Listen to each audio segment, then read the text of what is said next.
আসসালামু আলাইকুম সবাইকে। এই দেখুন আমার সাহেবের 2টা বোতল ছিল পানি খাওয়ার, মামের পানি 2টার বোতল আমরা চেঞ্জ করেছি। আমি সাহেবকে হঠাৎ করে বললাম যে দেখ আমাদের পানি বোতলগুলো চেঞ্জ করা দরকার, তাকে নিয়ে এসে দিলাম পানির বোতল। সে পানির বোতল তার কোনটা না জানেন, কালোটা, আর আমার এই যে এটা। বলেন তো বোতল 2টা কেমন লাগতেছে?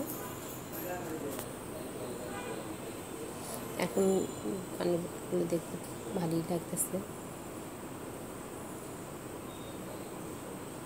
যাই হোক, ওরকম বোতলে তো আসলে সবসময় পানি খাওয়া যায় না, তাই জন্য বোতলগুলো চেঞ্জ করলাম।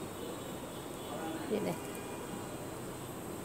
পানিগুলো কিন্তু দেখা যাচ্ছে, মানে কোনো ময়লা টয়লা থাকলেও বোঝা যাবে। দুজনের বোতলের সাইজ কিন্তু একই। কী করবো, সাহেব বলে কথা, বোতল তো দিতেই হবে। ভালো থাকবেন সবাই।